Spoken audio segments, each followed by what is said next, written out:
Talking media, threat to academia. Slacking, you defeated, brother. Track, I hack and eat it up. I'm heating up. Hot as my mama's stove on a Sunday. Except I'm... Welcome to 3-Count Commentaries. We're going to talk about War Games, NXT, December the 5th, 2021. A very fun show that I really enjoyed from top to bottom, if we're being honest. I didn't get a big surprise, which is what I wanted. Also, Peacock cut out a lot of the vignettes that they showed, some skits that they showed, one of which I'm glad I didn't see because I heard it involves Ikemenjiro farting. I finally don't feel like I missed out on anything when it comes to that. But I heard there was also a Grizzly on Veterans vignette that I missed. Whatever. Peacock, we can sit here all day and ream them for their crappy stream and all of the commercials, but we knew what we were getting into when NBC bought it. It was all about the paper, not about the quality, and not about the service. So it's all about the paper. But the event streamed perfectly fine, and I enjoyed it from top to bottom. Hey, I think we did great here. So let's start with the Women's War Games match. Women's War Games match, Kaylee Ray, Cora Jade, Io Shirai, and Raquel Gonzalez versus Dakota Kai, Gigi Dolan, JC Jane, and Mandy Rose. So Kaylee Ray and Dakota Kai started the match. It was fun. They didn't use the weapons too much at first, which was, I think, smart. For me, I don't really know, and this is kind of where I kind of noticed that weapons in the War Games match is interesting, but I don't know. I guess you have to substitute the blood and fire in some other way. You know, like the old War Games matches were bloody, sweaty affairs. You know, these things have to be a little bit more action-packed, and, you know, even though it's cartoonishly violent to a degree, I guess the weapons kind of serve as a replacement for, you know, guys grinding their head against the cage and, you know, the good old blood spots and stuff like that. And it's a good way to mix up spots. So I quickly kind of was like, okay, even though I know they've been using weapons for years, every year I just get like, War Games doesn't need weapons. But I guess it kind of does now. Gigi Dolan, she came in second. She was completely beloved by the audience. They were chanting Gigi. They had, you know, really popped on things that she was doing. Nobody else really got that kind of reaction. So, you know, it was very interesting that she was the one who was singled out for that kind of reaction. So everybody came in. We're not going to go into it because as usual, the numeric advantage didn't really work out too well because it didn't really matter. And they did something smart where they injured Cora Jade. So let's talk about that because that was kind of the important part of the story. JC Jane was surrounded by 3 baby faces. She ended up begging off as she should, and she was very cartoonish in doing so. And she was trapped in one ring by herself. She tried to climb out of the ring to Gigi Dolan. She was grabbed, pulled back. Gigi was kicked and, you know, fumbled backwards. They then put her on a table, and Cora Jade did a senton bomb off the top of the cage through the table with JC on top of it. It was very ugly as far as the senton bomb goes. It was not pretty at all. It was not but it was a heavy. It looked like she just jumped up, turned over, and just came straight down like a brick, right in the middle of JC's stomach. Interestingly enough, they used this spot, the ugliness of it, to basically tell the story that Cora Jade injured herself. And so she was down, selling the shoulder from the giant senton off the top. She injured herself more than she injured JC Jane, because JC Jane was up and fighting later, you know. So that was weird, and that's what I mean by cartoonishly violent. Then you had the medical for professionals outside of the ring, trying to get in the ring to see what was going on with JC Jane, and Io Shirai was like, I got it. I got a PhD in Joshi shoulder crackling or whatever the hell, and she popped Cora Jade's shoulder back in place using her Joshi medical license, apparently. And she was able to finish the match. It was actually not bad. It was silly. It was ridiculous. But as a spot goes, okay. She's been a good partner. And we know that Io Shirai as a character doesn't like anybody. But she needs Cora Jade in order to win. So it makes sense in this respect. Raquel Gonzalez came into the match last. And there was a really cool spot where she put Dakota Kai inside of a garbage can and then spun her around in circles. It was a pretty funny spot. And of course, Gigi Dolan just wanders right into it and boop, and gets bumped across the head with Dakota Kai inside of a trash can. Considering she didn't have it that high, it was pretty weird that Gigi had to kind of kneel down to take the bump. So that was weird. It is what it was, an inventive spot. I'm sure Dakota Kai is not that heavy, and Raquel Gonzalez is pretty strong. But I think she should have been able to do that a little bit more. Mandy Rose, when she was in there, she decided to target Cora Jade's injury. And I love that Io Shirai was protecting her. So Io Shirai was fighting off Mandy Rose, at least trying to, in order to protect Cora Jade. So that was pretty sweet. I like that spot. They teased a double Chingoa bomb on JC Jane and Gigi Dolan. That was pretty sweet too. I would have liked to see her pull it off. But she did end up hitting a Chingoa bomb on JC Jane later on. And then they did a spot where she and Raquel and I forget who else I think it was Dakota Kai, ended up knocking each other out with kicks. This left JC Jane unpinned and just down and out. And Cora Jade just rolled her up and took the pin. So, wasn't the most exciting way to finish the match, where JC Jane was kind of out from being powerbombed. And Cora Jade was kind of like, well, since I'm here, I might as well just, pin her, and then did. The match itself was fun, though. I didn't have a problem with it. It seemed like the finish with Raquel Gonzalez getting kicked and going down, it seemed like it was like, all right, she has to get moved out of the way. So she can't be the one. She's going to be the reason we won, but she can't be the actual winner. And it felt very, it's one of those times where it felt like a potato in the stew and it wasn't well done. Like you could clearly see like the company decided Cora Jade is going to be the one that's going to pin and win the match. But since we already written her to do something crazy in the match, she's not going to be the one that's going to hit the big move and get the big pin. It was going to be Raquel Gonzalez, and then we had to find some way to write her out of the match. So they did. Interesting match, fun match, no problems with it. Outside of how weird the finish looked, and some of the spots were a little over the top. But I also liked that JC Jane did like a running Van Daminator, which I thought was pretty cool. I think who was on the ground? Was it Cora Jade or some babyface? And she just kind of ran with a chair and then just did a drop kick, like a basement drop kick with it. It was pretty nice, pretty nice spot. And of course, Cora Jade winning and doing the big senton. I remember saying on the prediction show that both she and Grayson Waller needed to do some big stuff in order to justify being in this match. And they both did it. They both took it there. They both tried to justify their existence. So it seems like Cora Jade is going to be the next opponent for Mandy Rose and not Io Shirai. And, okay, I don't mind this. Again, I don't like the skateboard gimmick. But, all right. And I'm interested in how far we're going to go with this Cora Jade's injury thing. Maybe this is going to be the reason if she gets a title shot, she doesn't win. And that will give us an opportunity to double back to Kaylee Ray or somebody else.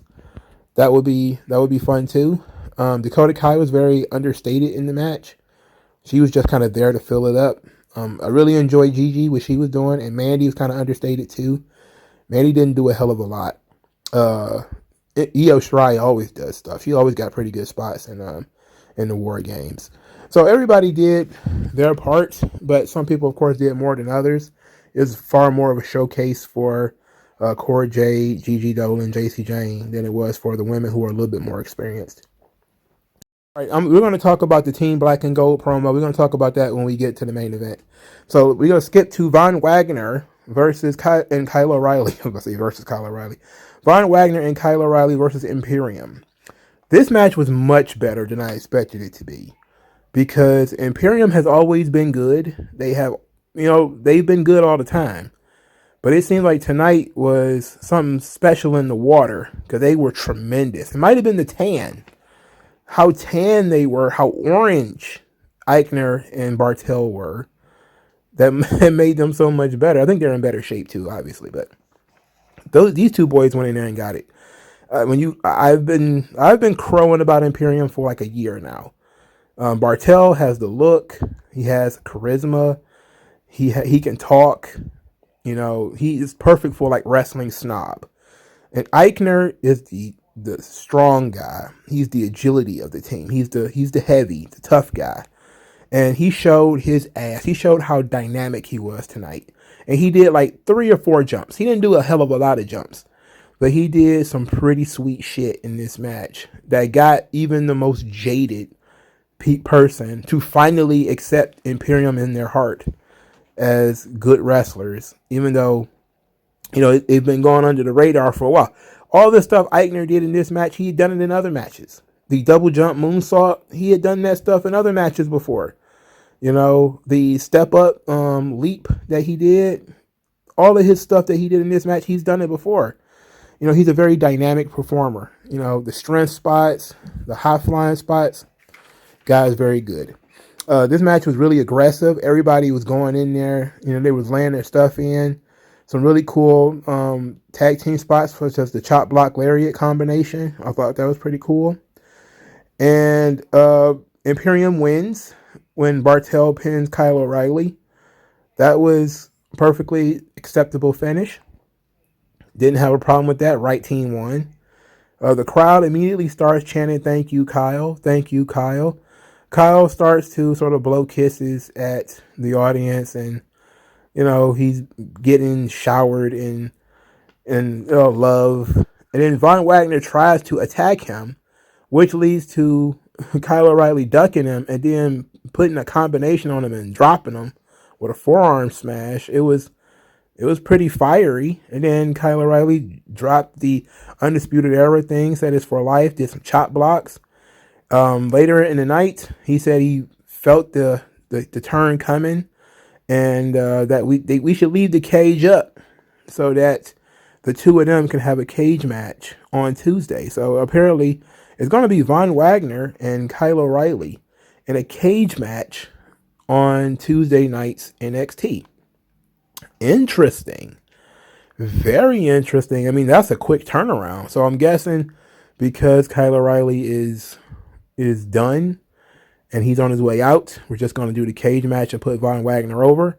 On Twitter, I kind of pitched the idea that maybe Von Wagner is going to be the one who's going to leave NXT. Because we've already teased the thing with him and Adam Pearce, and we kind of haven't gone back to that yet. So maybe they're kind of waiting for this whole thing to be over. It's likely both of them could be leaving. It's also likely could it only be Kyle O'Reilly that's leaving. But I like that Kyle O'Reilly finally showed some fire and was believable. The audience who booed him when he was wrestling Adam Cole, same people who were chanting "Thank you, Kyle" tonight. I mean, fickle. Am I wrong? Fickle. Fickle people. They're fickle as shit. Some people would say it's too soon for a cage match, and maybe it is. But apparently he's not going to be able to make it to New Year's Evil. So, you got to get him off TV now and give Von Wagner this big win. I'm cool with all of that. I'm cool with this. The match itself was very good. Wagner was actually pretty good in this match. He's not a bad worker, but his just lack of personality is very frustrating. He needs something. He needs a gimmick, man. I'm telling you. But I like that he tried to turn on him. I thought that was a pretty sweet decision. Even though it didn't work out for him, it was a nice little character decision because they were teasing the whole time that Von Wagner couldn't be trusted, and they paid it off here. So that was pretty cool. I did get to see Legado del Fantasma cut a promo. where Santos Escobar just basically said that Zion Quinn's going to get hit in the face with a big dose of reality on Tuesday, as he beats him. And then Elektra Lopez said she's a grown ass woman and everybody needs to mind their own business. To why she's talking about Zion Quinn, or talking to Zion Quinn in the NXT parking lot. Santos Escobar let everybody know, they handle family business behind closed doors, not in public. So they're going to have a discussion about that. I'm guessing Elektra Lopez is going to turn on Legado del Fantasma and become like the manager and lover of Zion Quinn. That's my guess. Duke Hudson versus Cameron Grimes. This match just kind of happened. It was kind of meh as far as I'm concerned. It was okay, but I didn't jump out of my seat for it. I didn't think anything was too great about it. And he just plain won. Cameron Grimes just won. And then we got to the weird part, which is always the oddball part of the hair versus hair match.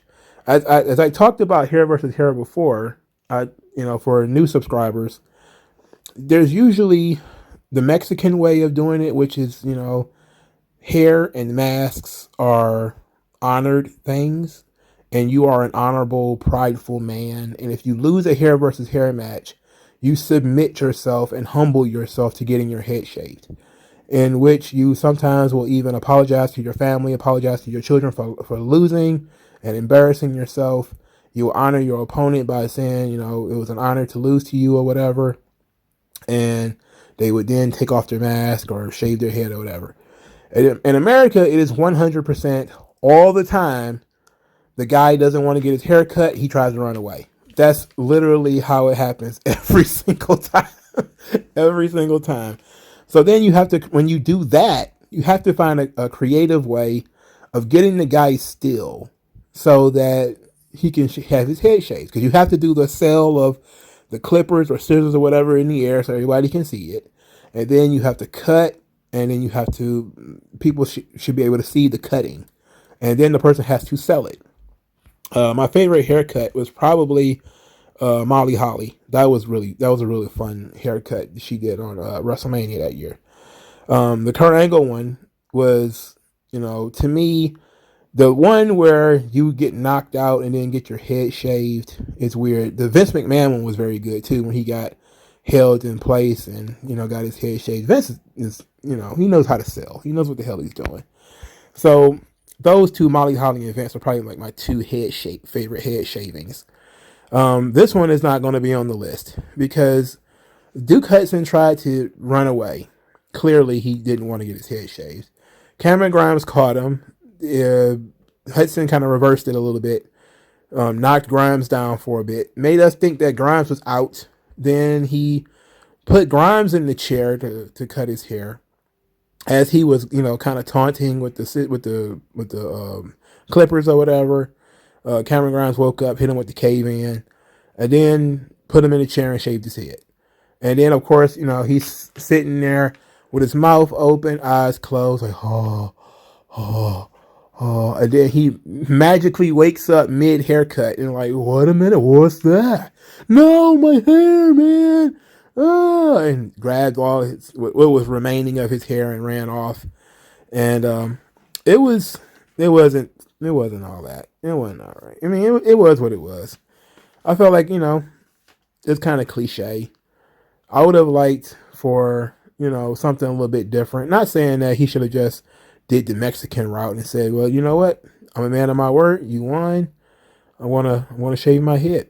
The Chavo Guerrero, which I think is also a very interesting one that I should have talked about, is when he went nuts and shaved his own head because he lost the hair after Eddie Guerrero. So he just decided to shave his own head. Sometimes you'll have that too. That's a really, really rare one.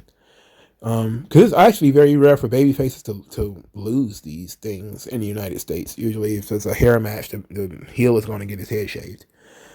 So this match was kind of a disappointment for me. I wasn't really all that into the match itself and the post-match head shaving, which is really the fun part.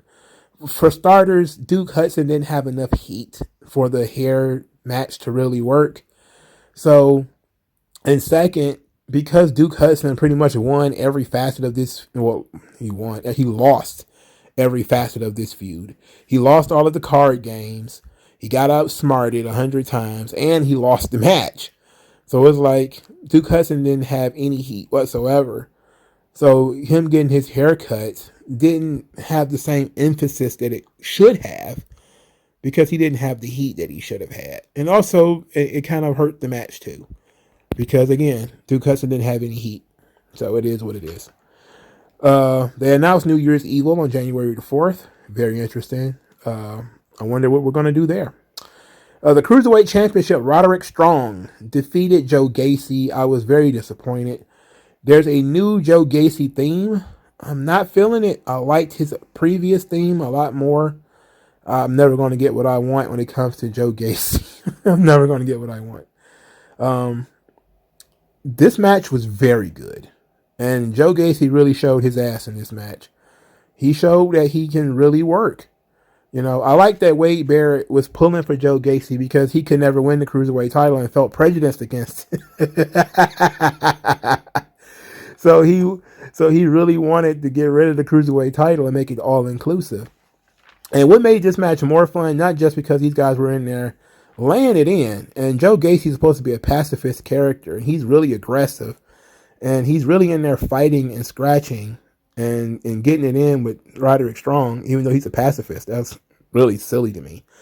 But the amount of people who were tight ass because they thought the Cruiserweight title was about to go away, and then there's people who were tight ass, of course, still by Joe Gacy and hate the character. It was so fun watching people react to this. But Gacy sold very well in this match, and so did Strong. Roderick Strong is just a machine. He is a machine. He does the wrestling stuff. He reminds me so much of Chris Benoit. He just reminds me so much of Chris Benoit. He focuses so much on the work, on the chops. And he botched a backbreaker in this match, or a gut buster. But, I botched too. I'll cut him some slack on that. I did enjoy some of the people who were saying that we need to get rid of all of these old NXT guys, and Roderick Strong is another one we should get rid of. And a lot of the dirt sheet guys are really they think that's what's going on. It's like the first episode of NXT 2.0 all over again, where every time somebody that they knew came out there and got beat up, they just kept saying like, "Man, this is so unfair. It's the end of an era. What are we gonna do? Like, how are we gonna go on? Where would I be? Where am I gonna be?" And you're like, "What is?" Relax, man. All things are temporary. You know, if Joe Gacy would have won the title, it'd have been temporary. Then it went back to the Cruiserweight title eventually, anyway. But Joe Gacy did not win. But I like that Gacy put up a hell of a fight. And Harlan grabbed Ivy Nile. And Joe Gacy, being a nice guy that he is, asked Harlan to put her down. He's still maintaining that he has some control. It was a little bit of a distraction for Gacy, but it didn't cost him the match. Ultimately, he lost the match straight up. And I really, really enjoyed this match. They worked their asses off. It was good. Bivens sold the win very well, with the crazy eyes. It was fun, very fun match. Here's hoping Joe Gacy eventually gets that damn title and just to bother people, he gets it and renames it. So hopefully this is not over. Hopefully we can continue this. NXT seems to be a little bit more into, we'll run it back if we got to. So this match was fun. So the main event, Carmelo Hayes, Grayson Waller, Tony D'Angelo, and Braun Breaker versus Johnny Gargano, Pete Dunne, Tommaso Ciampa, and LA Knight. So Carmelo Hayes has a new theme. Also not feeling that either.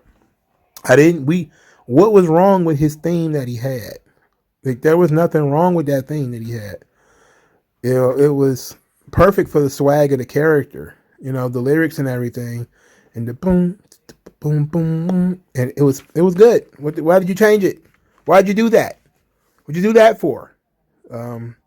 Speaking of the theme song, they changed Gargano's theme back to Rebel Heart, which of course made everybody cry because they're so emotionally attached to Johnny Gargano and NXT, and they started the whole dramatics of this early in the night with the team black and gold promo, where LA Knight was cutting a promo about the experience of the team, how everybody on the team has had big matches. They didn't always get along, but they all have big match experience, and this is the young boys. This is their first really big dance, so they're going to go out there and show the young boys what's up.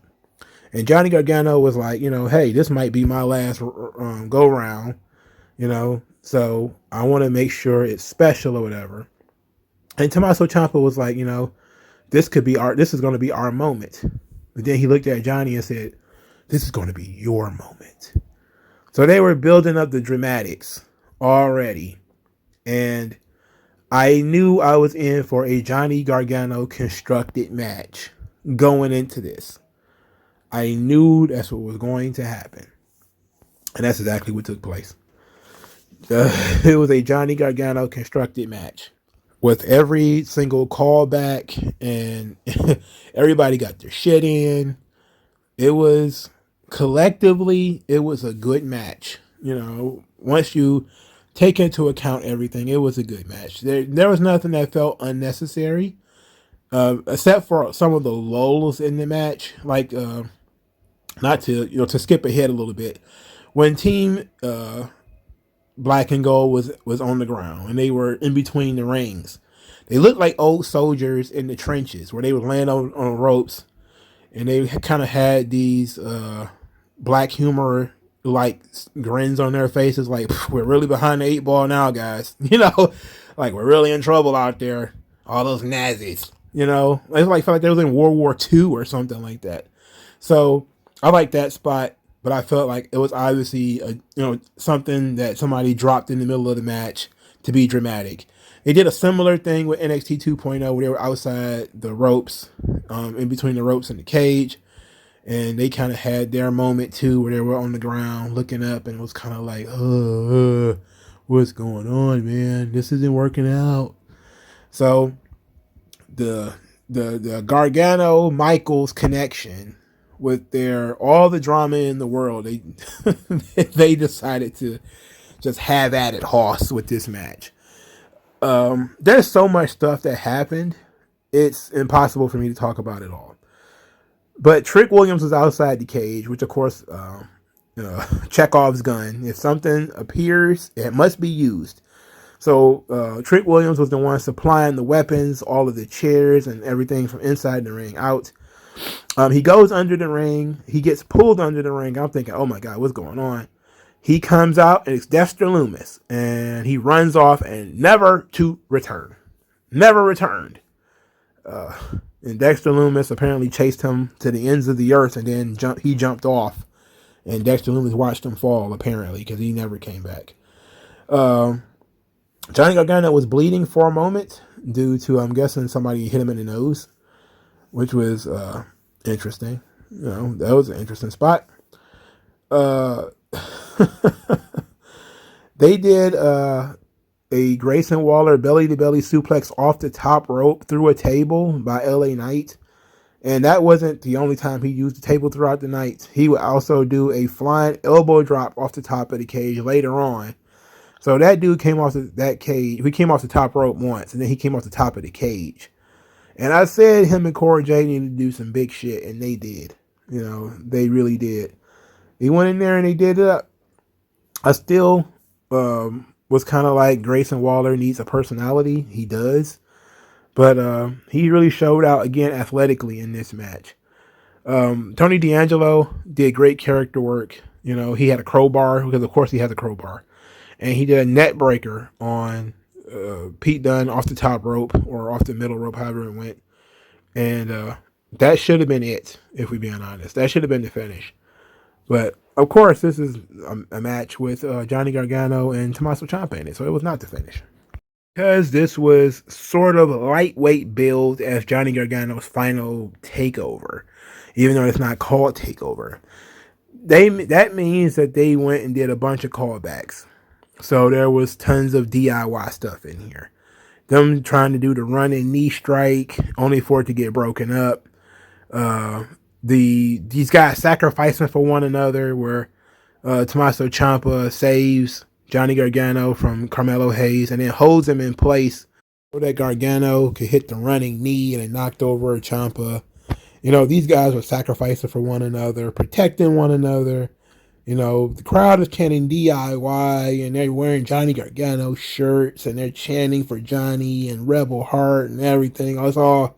It's all emotional going around here in Florida. The finish, I love the finish. Brian Breaker spears Tommaso Ciampa through the table. Then, grabbed him by the face, bench press, power slam, 1, 2, 3. Brian Breaker pins Tommaso Ciampa.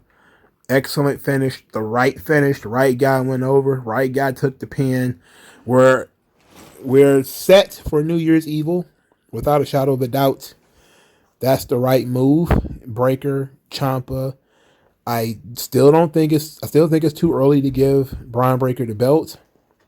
But it seems to be that's the position that we're in. Now, of course, our question is, what does Johnny Gargano do? Is he gone or is he staying? Was it a pump fake? Is it, will he maintain his position at NXT or will he be all elite along with his buddy Kyle O'Reilly? Who knows? Who I don't really care either, to be quite honest. Johnny Gargano is an okay wrestler when he's not, in his drama bag, which he almost always is. And if you give him a lot of time, that's the digger he's going to dig in that bag. And he digged in the bag pretty deep in this match because it was like 40 minutes. So, Tony D'Angelo, Grayson Waller, I'm wondering what we're going to get for these guys. They won the big main event. What's the spot for them? What's the next position for Tony D'Angelo and Grayson Waller? And we know what's next for Carmelo Hayes. He's the A champion. We know what's next for Brian Breaker. It's the NXT title. The other guys, however, their whole skis is in limbo. LA Knight clearly should be on Raw or SmackDown. At the very least, cutting fabulous promos and getting the fuck over and being the man and being a star. That clearly should be the case. But he's not. And it doesn't seem like he's going to be. Pete Dunne is in a death spot. He's in absolute purgatory because he's too small and too weird looking. Vince may give him like the gimmick of being the Penguin from Batman or something like that, rather than make him the fucking world champion or anything. But Pete Dunne's been in NXT for about 5 years and has not won the NXT title yet and probably will not ever win it, even though the fact that he's probably that he's not even 30 yet. I think they like Pete Dunne. I like Pete Dunne, but there's been no growth with Pete Dunne. Pete Dunne has been the same miserable, tight-faced motherfucker for the last 6 years. We need some development with him. They tried a little bit of something with him and Riddle, but it just only elevated Riddle. It didn't elevate Dunne at all. So, being the straight man doesn't really benefit you too much. So, and then you've got Tommaso Ciampa, who clearly is probably about to lose the title. I think if anybody on the roster is pretty solid, it's Ciampa. He doesn't need to be the champion. He just needs him and Roderick Strong and maybe a couple of other guys need to maintain their spots. When it comes to cleaning out NXT, there is some guys I think are worth sticking around. And you need to have a few. And I think Ciampa is one of those guys that you need to keep. Strong is probably one of those guys. But Kyle O'Reilly is not. We don't need him. Gargano, he's on the cusp. I think that he can be useful. But it's all about, maybe they're just he has run his course in NXT. Who knows? We don't know. But I'm really concerned that these guys won the big War Games match. So it's like, you won the big War Games match. It's like, now what? This is why I said that ending the show flat by just having NXT 2.0 win and then not introducing any new threats any new competition by saying, all right, that was the beginning of the black and gold. That's not really who the black and gold is. And then introducing maybe somebody else, or even having Triple H make a cameo, or Shawn Michaels make a cameo, or something like that. Just not having anything. And then also not having any directions, was weird. You could have protected the team black and gold by having Trick Williams be the fifth man to interrupt and get in the way and cost them the match. I get Braun Breaker doesn't need it, but maybe Team Black and Gold did. Maybe they needed somebody to interfere and to maintain life in the brand. But it was completely symbolic. As most everybody with moderate intelligence knows, this was a symbolic win. That 2.0, Braun Breaker pinning Tommaso Ciampa not only ends the black and gold era, but it tells us directly that the the last vestiges of black and gold are about to be taken away. Because once Ciampa loses that belt to Braun Breaker, it's over. So NXT 2.0 will have almost officially consumed everything about NXT, with the exception of the Cruiserweight division and the Tag Team division, because Imperium have been around since the black and gold days, and even though they weren't the champions. And Roderick Strong was one of the hearts of the original NXT 2.0, the original NXT 2.0, the black and gold. Roderick Strong was one of the guys too. To be quite honest, now that I think about it, Pete Dunne should have been on the other side, on the 2.0 side, and Roderick Strong should have been in this match. Or maybe Roderick Strong should have been in the match and LA Knight shouldn't have been in it.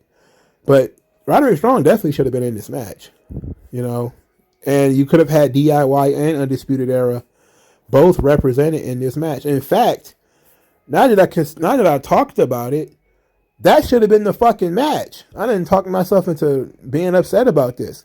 You had half of Undisputed Era and DIY, and knowing that those guys were in a heated feud against each other, it kind of writes itself. You could have put Strong and Kyle O'Reilly, even though I know they're not on the best of terms right now, had them team up with Ciampa and Gargano and reminisce about the Undisputed Era and DIY and that they built NXT. And all these new guys are going to take over, because it's like saying LA Knight built NXT. Like, LA Knight showed up in the middle of the pandemic. NXT has been around since 2012. LA Knight wasn't there for 90% of that. At least Gargano, Dunn, Strong, those guys were there in 2015, 2016. Dunn has matches on NXT that goes back to 2016. He was the NXT UK champion. So, but that's just me being, of course, Monday morning quarterback. And I didn't even think about this until now. So it's not exactly something I can blame WWE for. And plus, you kind of want to, you want to leave some vestiges of the black and gold behind. So as per the usual, when it comes to NXT and anything NXT, I end up having to end these videos with, a rant of some kind, because people take unfair shots at NXT. And one of the unfair shot I saw this time was, I believe, some dirt sheet saying, when Grayson Waller came out, who the fuck is this guy? And how often do you find yourself asking, who the fuck is this guy, when you're watching NXT?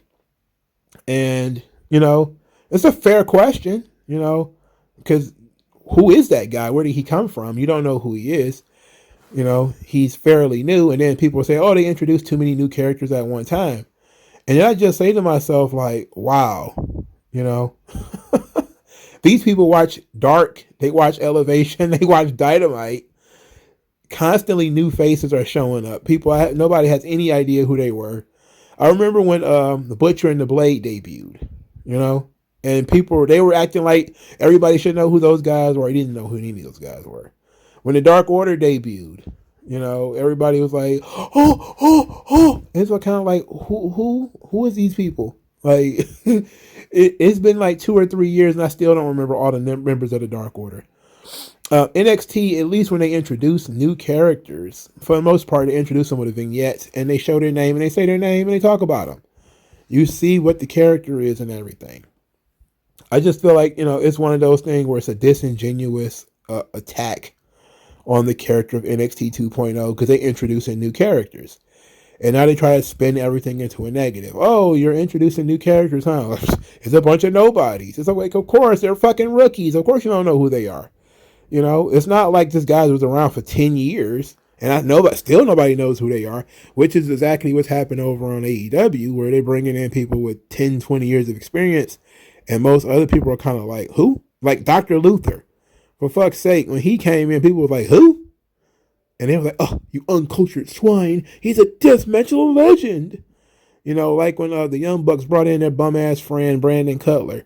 How dare you not know who he is? It's like, this guy, he's been in the business all these years. He was in the Battle of Los Angeles. I'm like, who? But at least everybody doesn't know who, Grayson Waller is. We all learn together. Shit. It's not going to be like some people are in the know and other people aren't. It's like the guy just made his debut. Shut up and let's figure out who he is and what's going on. Because it's not like half the audience knows who he is. Nobody knows who he is. So let's figure it out together. We're all starting off on the same page outside of you trying to force feed me that this guy is good because you saw him 15 years ago and I never fucking heard of him. But it's a weird thing that to tweet during a pay-per-view that you're watching that you don't know who the participants are and you're a wrestling dirt sheet. And you supposedly watch this stuff and follow it for a living, but you don't know who the participants are in the match. I mean, that seems weird to me, man. It also seems weird that you would try to drum up that kind of conversation in the middle of their match. Just seems weird to me. But what else is new? But how did you like the show? Let me know in the comment section below. Like this video, share this video, subscribe to the channel, donate to the channel. Thank you guys for your time. I will talk to you guys later, man. Peace out.